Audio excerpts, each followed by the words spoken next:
deve ter. Epístola do apóstolo Paulo aos Filipenses, amados, capítulo de número 2. Glória a Deus. Santo, santo, santo é o Senhor. Aleluia. Eu vou dizendo glória a Deus. Eu vou dizendo glória a Deus. Que salvou a minha vida. Louvado seja o nome de Jesus. Eu pensava que Deus ainda não me deixará jamais. Ele é o último e primeiro. Ele é o Deus verdadeiro. Grandes coisas Ele faz. Capítulo 2, Filipenses, capítulo 2. Achamos? Amém? Amém. Glória a Deus. Leamos.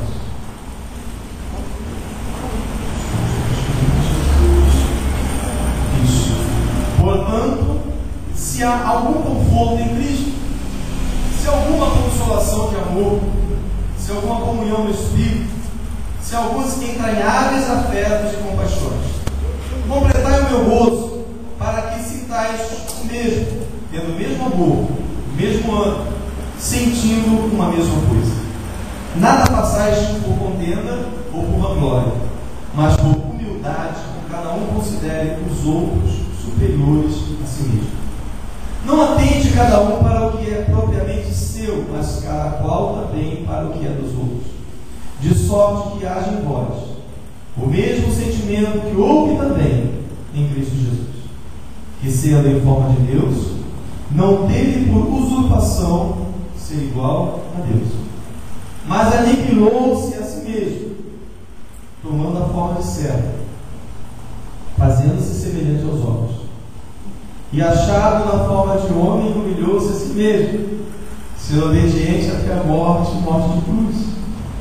Pelo que também Deus o exaltou soberanamente e lhe deu um nome, que é sobre todo nome, para que ao nome de Jesus se dobre todos os joelhos que estão no céu, na terra e debaixo da terra, e toda língua confesse que Jesus Cristo é o Senhor, para a glória de Deus Pai.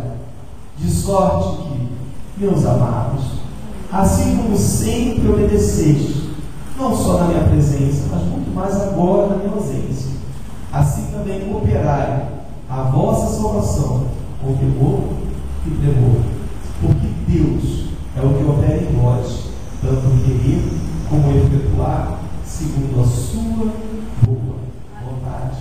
Fazei todas as coisas sem murmurações nem contendas, para que sejais irrepreensíveis e sinceros filhos de Deus, inculpáveis no meio de uma geração corrompida e perversa, sobre a qual resplandeceis como astros no mundo, e tendo a palavra da vida, para que no dia de Cristo possa gloriar de não ter corrido nem trabalhado em vão. Amém. Amada Igreja do Pai, pode se assentar. Louvado seja o nome do Senhor nosso Deus. Desse pequeno trecho do livro, nós vamos usar um trecho menor ainda, que se encontra ali no final. Como herdeiros das bênçãos apostólicas, como continuadores da obra que Cristo começou com os apóstolos. Nós, como igreja, nós temos privilégios que nós podemos escolher. Deus nos dá esse privilégio de escolher. Nós vemos que o Senhor Jesus, quando fala com o povo, eu já vou lembrar na palavra, tá? Jesus, quando fala com o povo ali, ele fala sobre o divórcio e diz os motivos para o divórcio. Eu sei que algumas pessoas que você vai ser motivo para mim, né? Mas ele coloca motivos para o divórcio. E quando os discípulos falam com ele a respeito de que não foi isso que eles aprenderam na lei de Moisés, aí o Senhor Jesus disse: por causa da pureza do coração que Deus colocou daquela forma. Então, aí, Jesus ensina duas partes: uma vontade permissiva de Deus e uma vontade perfeita. Na sua vontade permissiva, ele liberou o divórcio ali a granel. Na sua vontade perfeita, ele restringiu, ele continuou liberando, mas ele colocou condições para que isso acontecesse. Tudo isso tem a ver conosco.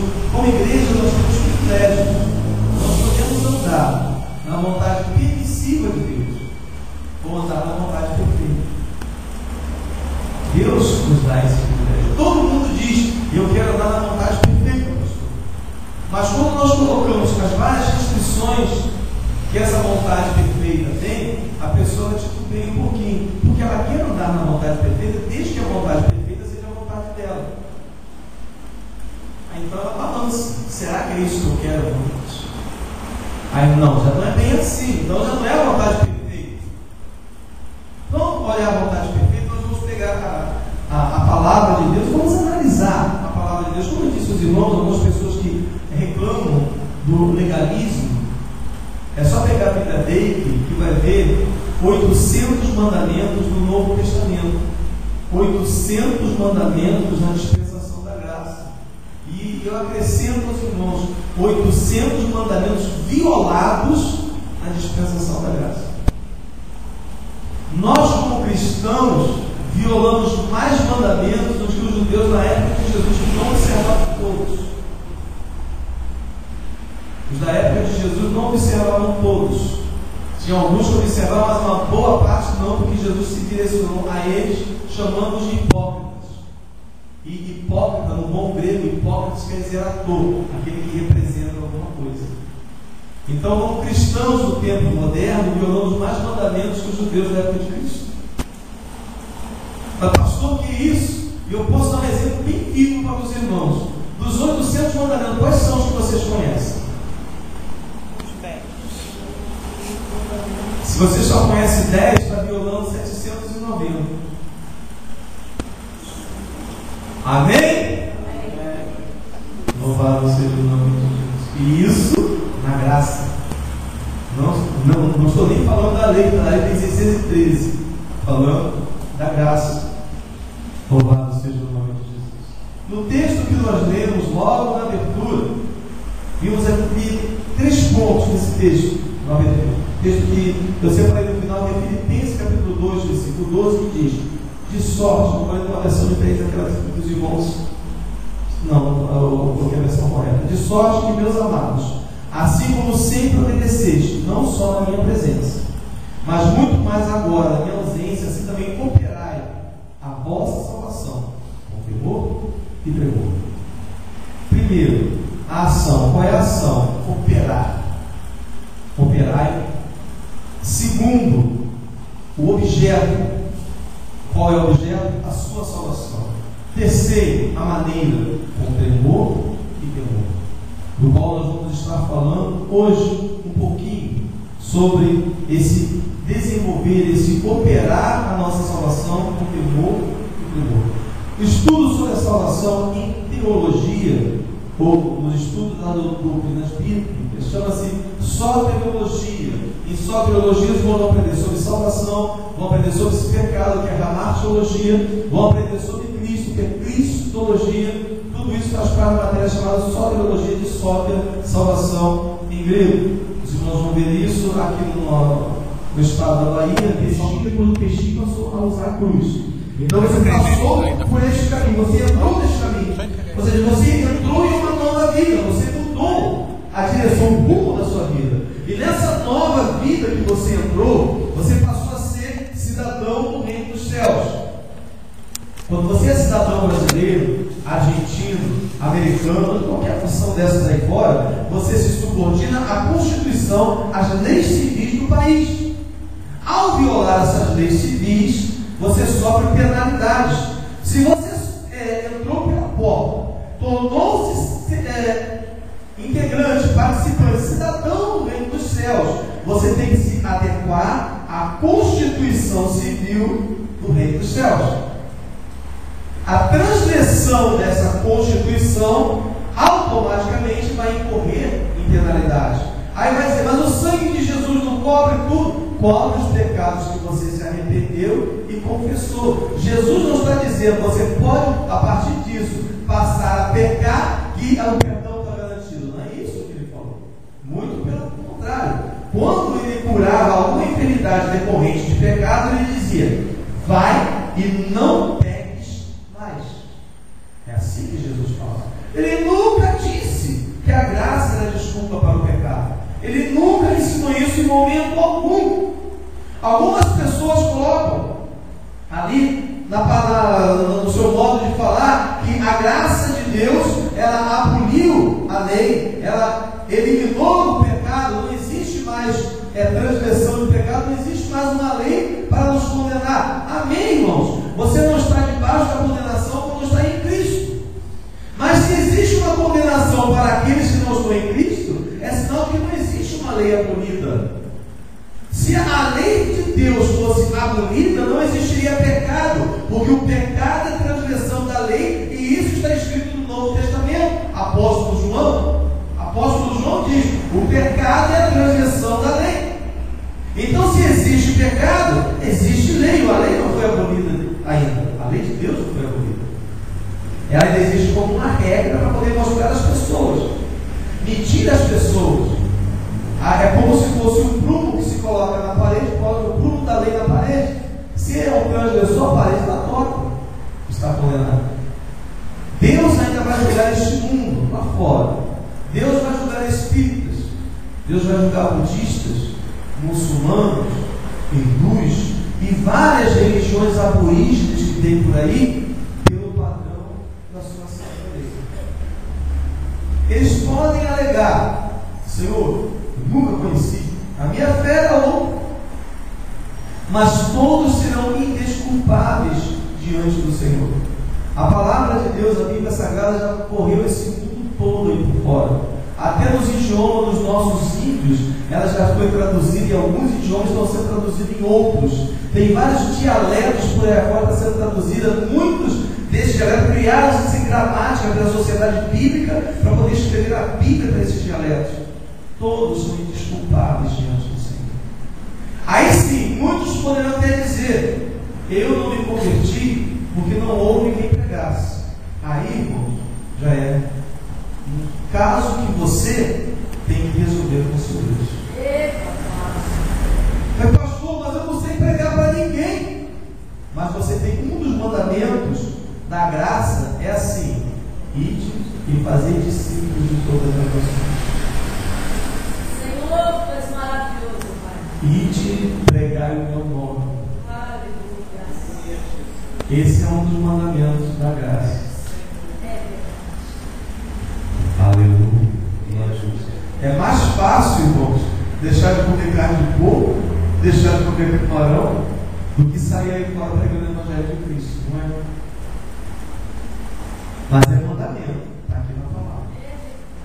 Apóstolo Paulo diz: operai, ou seja, trabalhai, desenvolver, lutai pela vossa salvação. Está aqui no texto, irmão, não é legalismo. Se é legalismo, alguém vai ter que pegar e crucificar Paulo, porque ele era um pouquinho legalista algumas vezes.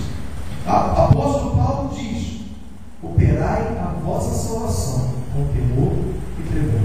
As palavras que podem ser escolhidas ali para nós podermos entender o que quer dizer se desenvolver e se operar, a primeira palavra separada aqui é esforço. Operar a vossa salvação é esforçar pela sua salvação. Lucas capítulo 13, versículo 24. Alguém leia, por favor, rápido. Texto manuseio bem a palavra de Deus e leia em alto e bom tom. Lucas capítulo 13, versículo 24. Confiai por entrar pela porta estreita, porque eu vos digo que muitos procurarão entrar e não poderão. Isso. Confiai, esforçai por entrar pela porta estreita. Confiar aqui é se esforçar, é lutar para entrar por essa porta estreita, porque muitos procurarão entrar e não poderão. Então, quando Jesus fala aí, confiai, esforçai, ele não está falando simplesmente de levantar a mão e aceitar Jesus como Salvador. Ele está falando para você lutar na sua vida, seu padrão de vida, mudar o seu padrão de vida, ter uma vida santa. É isso que ele está dizendo aqui. Se esforce para entrar por essa forma estreita. Não é somente uma afirmação de fé, porque ninguém se esforça para dizer: Jesus, eu te quero. Amém? Amém, Senhor. Aqui ele está falando uma mudança de vida, de caráter, de conduta. Você não vai adiantar dizer: Senhor, eu sempre fui assim, todo mundo tem que me aceitar assim. Aí Jesus diz no céu: mas eu não aceito Eu não te fiz para ser desse jeito. Aleluia. Eu te fiz para ser diferente. Louvado seja Deus. Outra definição que pode ser acrescentada é busca. Mateus 6,33.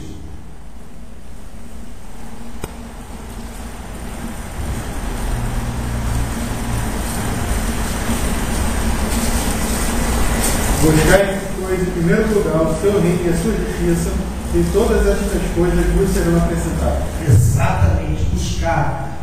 O peso da palavra buscar aí é buscar como uma pessoa que perdeu o seu tesouro e procura esse tesouro diligentemente, persegue esse algo com um interesse intenso.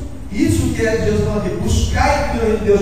Não é buscar procurando onde é que eu perdi um papelzinho, um recado. Não, é buscar como se você estivesse buscando o seu dinheiro para pagar sua conta de luz ou nem aquele. Aonde é que está que você quer ir? A casa toda, bota tudo para o alto, levanta a colchão, levanta tudo. Você busca a partir, você tem que achar. É esse o peso da palavra. Buscar em primeiro lugar o reino dos céus e a sua justiça. Se esforce nessa busca. Busque com coragem, com vontade, como na realidade está buscando tesouro, porque Jesus disse: o que se assemelha ao reino dos céus? O reino dos céus é como um homem que encontrou um tesouro no campo, foi, vendeu tudo o que tinha e comprou ele. Não é isso? Glória a Deus. Se desfaz de tudo, porque ali tem um tesouro. Glória a Deus. Por isso que o Senhor te pede muita coisa e muita renúncia, porque você tem que se desfazer realmente. Você tem que olhar a salvação como o supremo tesouro dos céus, um tesouro que você está disposto a abrir mão de tudo aquilo que você tem da sua vida, do seu gosto, da sua vontade, por esse tesouro que é a salvação em Cristo. Se você não olhar a salvação como o tesouro mais precioso que existe, sinceramente, algum problema está acontecendo e pode ser que você acabe perdendo. A outra definição é correr. 1 Coríntios capítulo 9, versículo 24. 1 Coríntios 9, 24. Os quais somos nós, a quem também chamou não só dentro dos judeus, mas também dentro do mundo. Repete aí, por favor. É. 1 Coríntios 9, 24. Não sabes vós que os que correm no estádio, todos na verdade correm, mas um só leva o prêmio, o meio de tal maneira que alcançarei. Isso, o apóstolo Paulo coloca então, faz uma comparação de uma corrida da terra para o céu, onde a pessoa tem que deixar de lado todo o peso que pode lhe atrasar, lhe impedir de chegar no final. Não é isso? Correi de tal maneira que o alcanceis. Ou seja, deixa todo o peso de pecado ao lado. Se esforce para poder vencer essa corrida. E também dentro dessa parte de operar, outro termo que se usa é agir com violência. Incrível, né? Ser violento, ser salvo e violento. Mateus 11, 12.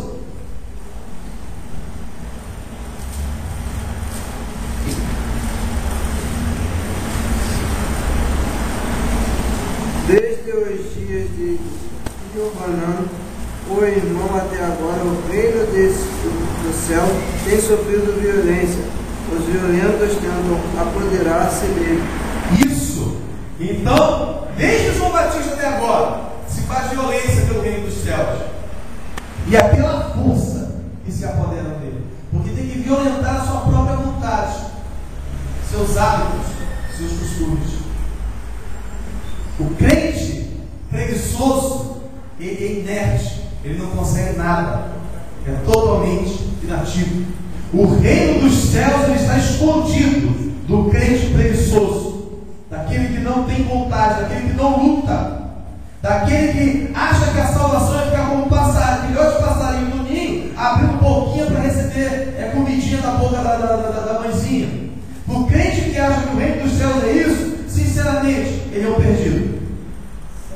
O reino dos céus está escondido do crente preguiçoso.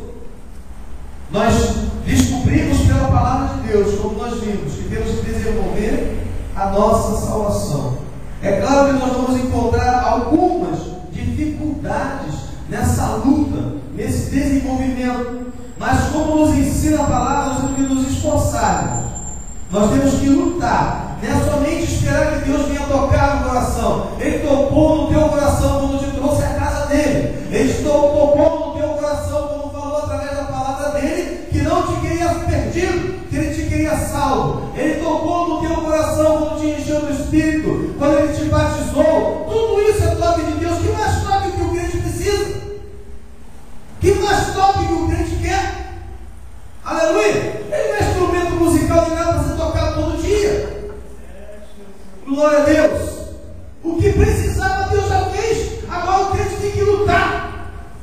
Ele tem que lutar fazer a sua carreira. Ele tem que violentar a sua própria vontade. Ele tem que lutar para ser santo, irrepreensível diante do Senhor. Aleluia. Louvado seja o nome do Senhor. Tem dificuldades? Tem, irmãos, mas são dificuldades que nós podemos lutar contra ela. O coração, ele precisa ser mudado. Por que o coração tem que ser mudado? Porque o coração daquele que não busca o Senhor é uma sementeira de pecado. O coração do homem perdido é depósito das armas da injustiça. Do homem sem Deus é um pequeno inferno. O coração tem que ser mudado. A palavra de Deus em Provérbios diz: enganoso é o coração do homem mais do que todas as coisas. Quem não conhecerá? Jesus diz que o que contamina é o que sai de onde? Do coração, não é isso? Porque do coração sai o quê? Homicídios, não é isso? Jesus fala lá. Então é um pequeno inferno. O coração não transformado é um pequeno inferno. Dentro da palavra de Deus. Muitas pessoas lutam, limpam o seu coração, mas depois parece que sente saudade daquilo que estava lá dentro. Fez uma faxina, jogou tudo fora, mas depois vai pegando tudo de volta. Vai pegando os velhos móveis e colocando no lugar. Coloca o móvel da iniquidade. Vai colocando lá a cômoda da ignorância. Aos poucos vai colocando os velhos móveis, até chegar um momento em que não se nota mais a diferença de salvo e perdido. Aleluia. Glória a Deus. Como disse o Senhor Jesus Cristo, né? O Espírito sai do coração do homem, caminha lá pelos lugares desertos e sente saudade, volta para os 7 piores, e quando chega lá encontra a casa limpa, arrumada, limpinha, mas vazia. Por quê? Tirou os móveis do pecado, mas não voltou os móveis da justiça. Não colocou ali a mesinha da oração, a cômoda do estudo da palavra de Deus. Não colocou o armário das boas obras. Não colocou nada. Alguns ainda caem no disparate, dizendo: eu sou salvo, que Jesus me salvou, não preciso fazer nada por isso. Mas Tiago diz: olha, a fé sem obras ela é morta. Apóstolo Paulo ensina em Efésios para nós cumprirmos as boas obras que Deus preparou de antemão para nós que cremos nele. Ou seja, Deus te deu mandamentos, as obras são os mandamentos do Senhor que Ele preparou antes para que você caminhasse nele. O mundo não tem mais medo da igreja, porque a igreja está se parecendo com o mundo. Antigamente o mundo tinha medo, o mundo perseguia crente, porque tinha medo de crente. As pessoas perseguem aqueles que têm medo. Tacava pedra nas igrejas.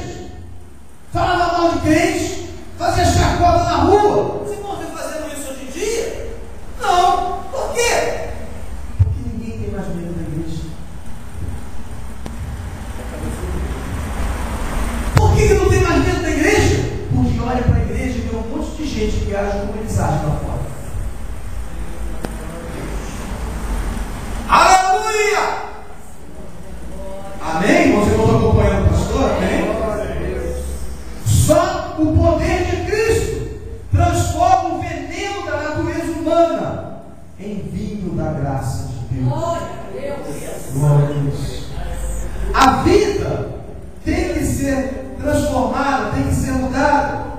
O carnal tem que ser transformado em espiritual. Louvado seja o nome do Senhor. Tem que se abandonar os velhos hábitos, os velhos costumes. Mas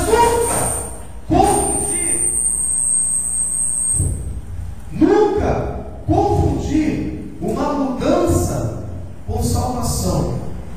Tem que se mudar não para ser salvo, tem que se mudar porque se é salvo. Quem é salvo muda os seus costumes. Quem é perdido não. Agora existem aqueles que se enganam a si mesmos ou tentam enganar os outros e acham a mensagem muito bonita e começa a ter um sentido moral diferente, começa a assumir padrões morais, começa a caminhar correto, mas lá dentro não mudou nada. Ou seja, uma pessoa mudar os seus hábitos não quer dizer que ela seja salva. Uma pessoa moralizada, sem a graça de Deus, amados irmãos, é o velho Adão usando roupas novas. Uma pessoa moralizada, sem a graça de Deus, é como uma coroa de flores sobre o defunto. Perdoando um pouco a rispidez do pastor, é como um diabo manso. Mudou tudo do lado de fora, por dentro continua sujo. Mudou todo o comportamento, por dentro só o sangue da terra. Está pior que o banheiro de mosquito. Fecha. Louvado seja o nome do Senhor. Deus não quer moralidade sem graça. Deus quer a graça que traz a moralidade. Louvado seja o nome do Senhor. Deus não quer pessoas que tenham bons comportamentos. Deus quer pessoas salvas que pratiquem boas obras. Aleluia! Nós vamos olhar aí que existe realmente muitas religiões filantrópicas que fazem o bem para muitas pessoas e as pessoas procuram ter um padrão de vida diferente, um bom comportamento lá fora, mas irmãos, estão perdidas, são árvores venenosas que vão cair no inferno, porque sem Cristo não adianta boas obras, sem Jesus não adianta bom comportamento, sem Jesus não adianta fazer bens ao próximo, benefício a ninguém, porque não vai para os céus. Sem Jesus só existe a condenação, lago de fogo e enxofre. Amém? Eu digo para os irmãos, vamos lá de fora, e tem muitas pessoas com cartãozinho de membro que vai acompanhando. Porque não é estar debaixo do teto de uma igreja, se reunir com os salvos, que garante a salvação, mas é ter uma fé viva naquele que foi crucificado por nós, ressuscitou vencendo a morte, e diz para nós que nós vamos vencer a morte também, se nós cremos nele e andarmos como ele andou. Glória a Deus. Porque todo o ensino de Jesus, ele ensina como eu vos fiz, essa vossa vida. Ele foi colocado como exemplo. Apóstolo Paulo, ele quando vai ensinar os seus discípulos, ele diz: sede meus imitadores, como eu sou de Cristo. Então Paulo imitava Jesus no seu comportamento, nas suas obras, na sua caminhada, na sua fé. E como ele imitava Jesus, ele podia dizer aos seus discípulos: sede meus imitadores, imitem o meu exemplo, porque eu imito o exemplo de Jesus. Glória a Deus. Aí a minha pergunta, amados, uma pergunta retórica, não responda, precisa responder. Você pode dizer para alguém isso? Seja meu imitador, porque eu sou imitador de Jesus. Aleluia. O novo convertido pode olhar para você no seu testemunho de vida, na igreja e fora da igreja, e usar você como padrão para ser imitado? Aleluia.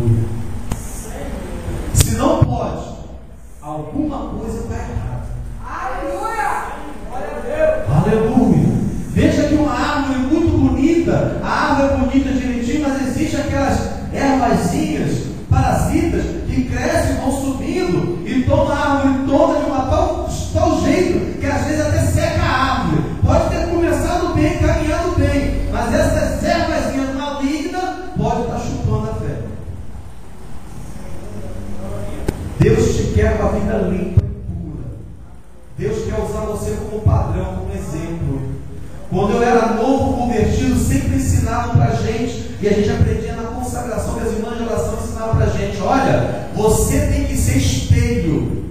As pessoas têm que olhar para você e têm que ver Jesus na sua vida. Você tem que ser espelho para que olhem em você e vejam aquilo que tem que imitar. Era isso que era ensinado para os jovens na minha época. Glória a Deus. Deus nos concede poder para nós podermos ser transformados. Deus nos dá duas graças para isso. Primeiro é o arrependimento verdadeiro. Não é se arrepender por causa do castigo, mas se arrepender porque ofendeu a Deus. Arrependimento verdadeiro, genuíno. Também não é se arrepender porque fez uma coisa errada e acha que todo mundo vai ficar te olhando. Você tem que ver, não, eu ofendi a Deus. Por quê? Saul, ele se arrependia quando ele atacava Davi.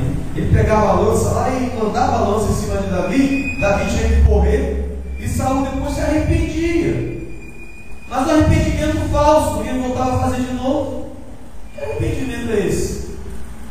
Que bendito pecado que tem domínio é esse? Que a pessoa se arrepende e continua. É tipo um relógio, né? Pequei, perdão, pequei, perdão, pequei, perdão, pequei, perdão. Tic-tac do relógio de muita gente é esse. Não consegue se livrar desse ciclo vicioso. Rasteja no meio da lama porque não quer se levantar para a glória. O arrependimento verdadeiro, ele transforma. E a segunda graça é a fé verdadeira. A fé verdadeira não é aquela que reivindica as promessas das Escrituras. Não. É aquela fé que vai procurar os preceitos das Escrituras para poder cumprir. Essa é a fé verdadeira. Viu para notar a diferença? Mostrar que é preceito, é mandamento. Então vai procurar aqui que Jesus falou que eu tenho que fazer para eu poder fazer. Qual foi o ensino que Paulo deu para a igreja que eu tenho que copiar, que eu tenho que obedecer? Então a fé verdadeira vai lá nas Escrituras e vai procurar os preceitos. Fé que busca a promessa, irmãos, isso é fé mercenária. Glória a Jesus. Amém? Os irmãos estão entendendo, pastor? Amém? Hoje nós vemos, irmãos, quando as pessoas vão pregar a Jesus lá fora, vão ensinando já, vem para Jesus, Jesus vai resolver o seu problema, vem para Jesus que Ele vai edificar a sua casa, não é assim que está pregando aí fora? Jesus vai te abençoar, vai abrir a porta de emprego, vai fazer. Nós estamos barganhando, nós estamos vendendo bênção em troca de aceitação. Não se prega mais, vem para Jesus que Ele vai tirar o pecado da sua vida, que Ele vai te libertar, que Ele vai te dar uma nova vida, um novo destino, um novo rumo. Ele vai te transformar totalmente de dentro para fora. Vem para Jesus que Ele vai te livrar da condenação, da morte, do pecado, do juízo e do inferno. Mas só que não está na moda pregar isso porque é muito ofensivo. Mas no Evangelho que oferece bênçãos, os dons e não o doador das bênçãos, ele tem um sério problema. Porque vai ter pessoas, claro que vai vir, muita gente vai. Mas quantos salvos vão ver na realidade? A igreja não é um estádio, não é um clube de baile, onde ganha quem enche mais. O alvo da igreja não é esse. Não é fazer um estádio para encher. Se Deus mandar, amém. Mas o alvo da igreja é ganhar almas para o reino dos céus. Esse é o grande alvo da igreja. O alvo da igreja não é conquistar público para cantores evangélicos. O alvo da igreja não é conquistar público para apresentar peça de teatro. O alvo da igreja é tirar as almas das mãos de Satanás e colocá-las nas mãos de Deus. Amém? Os irmãos estão entendendo, pastor? Amém? Agora, existe impedimentos para desenvolver essa salvação? Existe, irmão. Existem alguns impedimentos. O primeiro impedimento interior é a carne. Gálatas capítulo 5, versículo 17. Rápido, procurando rápido. Os meus discípulos são para ser rápido na palavra, porque são leitores de Bíblias. Porque a carne milita contra o Espírito, e o Espírito contra a carne, porque são opostos entre si, para que não façais o que porventura seja do vosso querer. Isso, e viu bem que o apóstolo Paulo diz? Quando diz que o teu inimigo interior é a carne cobiça contra o espírito, para que você não faça aquilo que você quer. A sua vontade carnal ela quer te derrubar. E ela vai te derrubar se você não vigiar. E ela vai te derrubar se você não derrubar ela primeiro. Ela vai te derrubar se você não se esforçar para poder mudar a sua vida. O teu outro inimigo é o inimigo exterior, é a tentação. Efésios 6,16.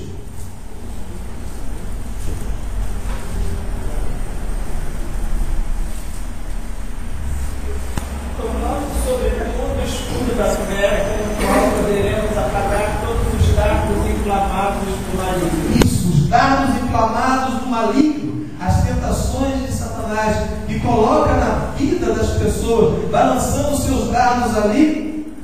E muitos, infelizmente, não estão tão armados como o apóstolo Paulo diz. Por que não estão armados? Por que será mesmo? Porque não estão desenvolvendo a sua salvação. Não estão armados por quê? Não estão armados? Porque não estão sendo violentos, porque não estão buscando uma fim. Não é isso? Porque o apóstolo Paulo dá uma garantia aí. O escudo da fé para apagar os dardos inflamados do maligno. Se a tentação está pegando, o escudo da fé vai baixar. Se você está sendo tentado e acha que está sendo tentado nos seus limites, já chegando no limite da sua força, o teu escudo, ou você esqueceu em algum lugar, ou ainda não aprendeu a usar ele. Amém? Glória a Deus, está difícil, né? Eu entendo dos irmãos que é um pouquinho difícil. A terceira parte, o pastor Sérgio já vai terminar. A terceira parte são as perseguições. E eu peguei o texto, eu escrevi o texto, esqueci de anotar. É Atos, não me lembro se é 22, 28 ou 28, 22, mas eu vou ler para os irmãos. Que diz assim: no entanto, bem quiséramos ouvir de ti o que sentes, porque quanto a esta seita, notório nos é que em toda parte se fala contra ela. Isso aí é falando com o apóstolo Paulo a respeito da igreja. Veja bem o que a gente fala da igreja.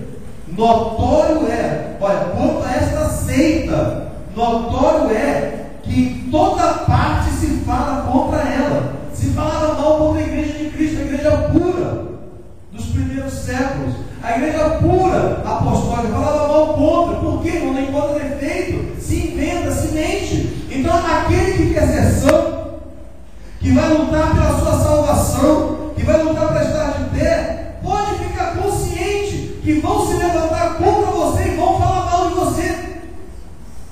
Não vão encontrar verdade para falar mal, não vão inventar mentira.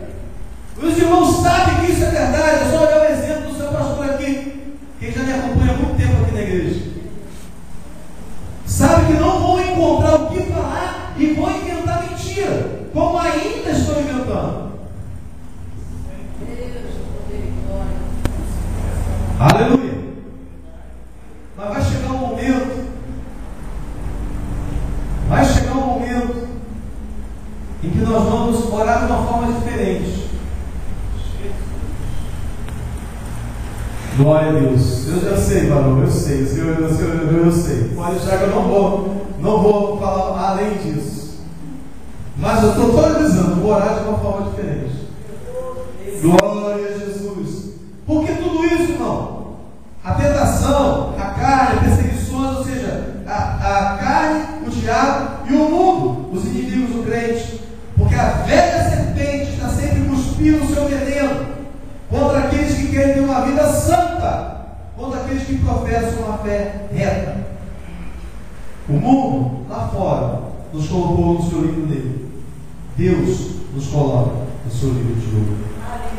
Aleluia. Há uma vitória que Deus tem preparado para nós, e nós vamos tomar posse dessa vitória caminhando ao lado de Jesus Cristo. Serão violentos, lutarão contra nós. Claro que vão lutar. Gálatas 4:29.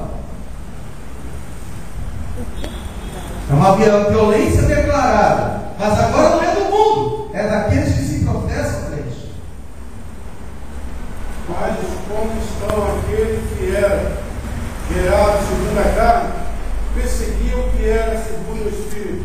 Assim é também agora. Veja bem que Paulo faz a comparação aqui de Ismael e Isaac, está fazendo comparação então dos dois filhos de Abraão.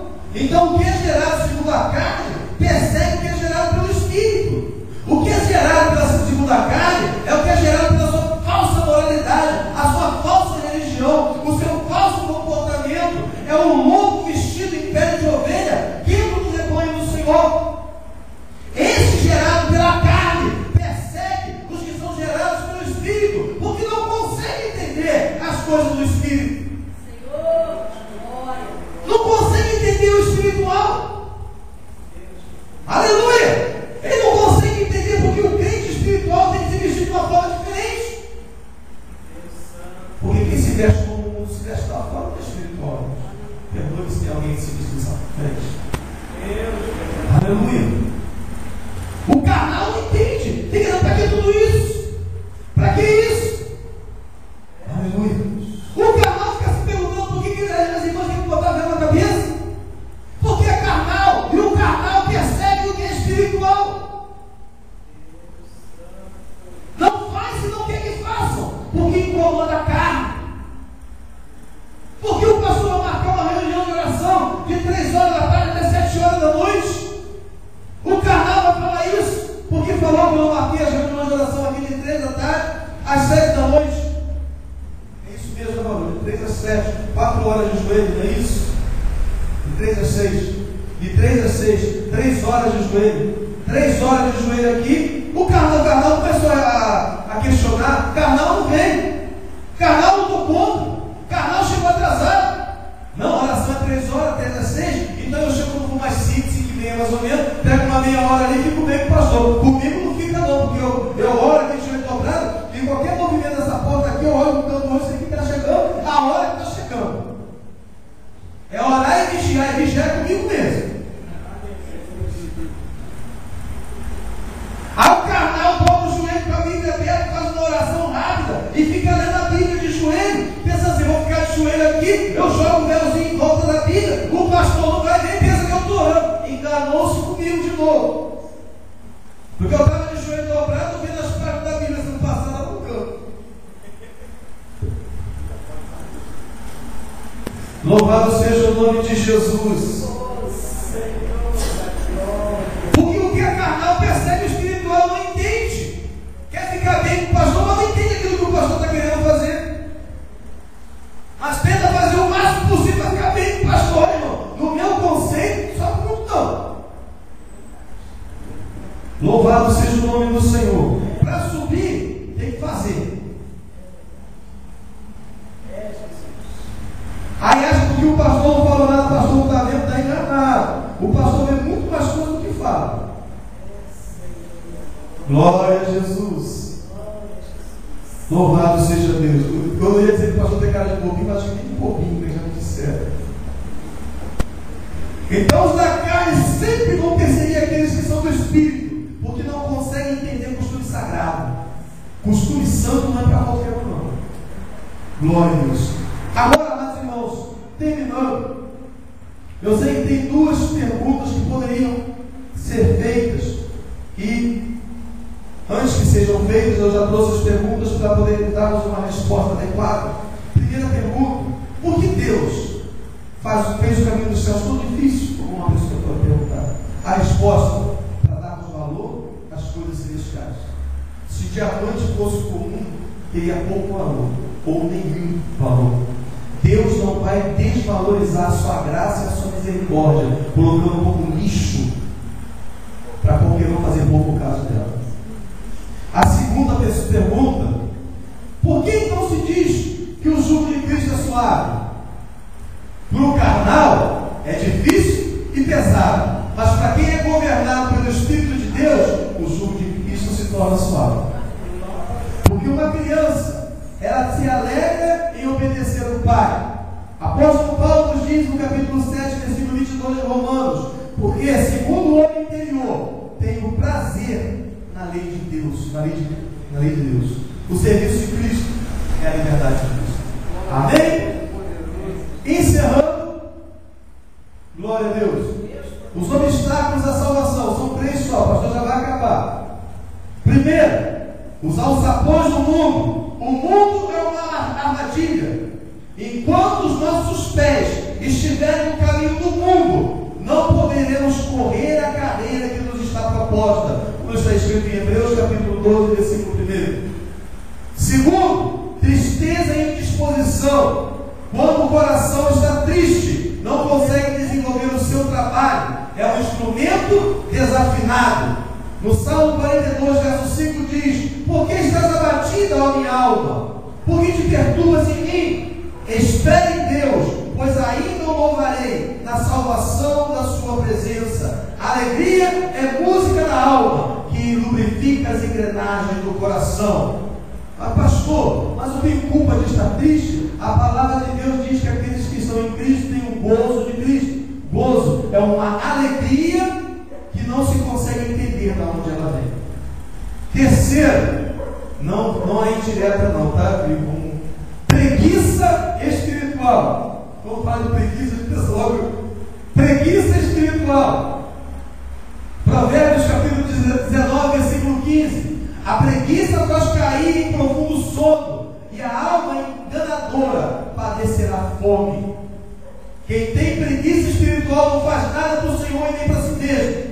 Morre de fome perto da mesa, morre de sede à beira do rio. Israel, ele caminhou 40 anos no deserto, porque teve preguiça de entrar na terra prometida e conquistar ela. Amém? Amém. Que a graça e a paz de Jesus seja com os irmãos. Glória a Deus, aleluia.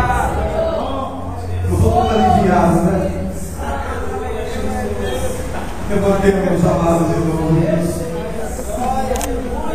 Sei fiel, precioso Jesus.